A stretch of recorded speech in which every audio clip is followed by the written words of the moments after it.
So at the moment I'm currently working for the Australian Olympic Committee. It's obviously an Olympic year, so really exciting, very nerve-wracking, but an incredible opportunity. It was one of my lecturers here at CSU who got me in contact with the Australian Olympic Committee. I was having a chat with him about what I wanted to do and where I wanted to go, and Chris, like a lot of the other lecturers here, they have some amazing contacts, and it was 2 hours after chatting with him about what my career aspirations were that he sent me an email and said, "Here's the email address of Mike Tankred, the Director of Media and Communications at the AOC. He's expecting your email." And emailed him, sent my resume off, and by the end of the week they said, "Come to Sydney, would love to meet you." And at the end of 2015, I did a few stages of interning.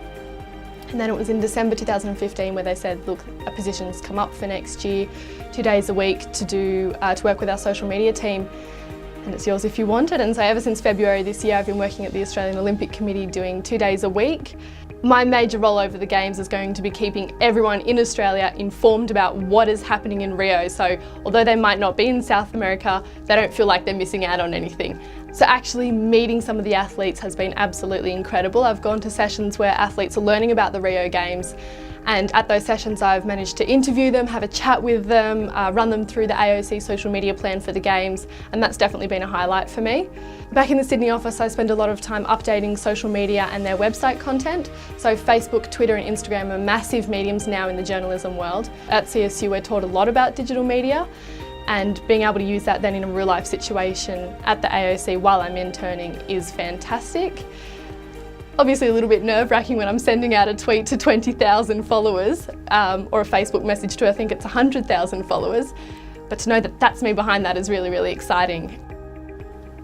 Over the Games I'm staying in Sydney, and I'm one of the media managers from the Sydney headquarters, so while the main media team is sleeping in Rio, I'll be in Sydney pumping out tweets and Instagrams, Facebook, updating the website, newsletters and a lot of content which is going to get emailed all across Australia.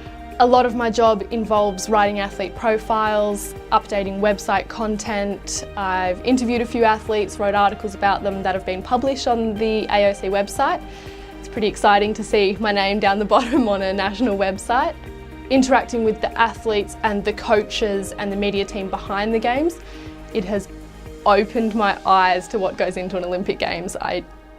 Going into this job, I never imagined how much went behind the scenes, but it is so exciting to be part of it all.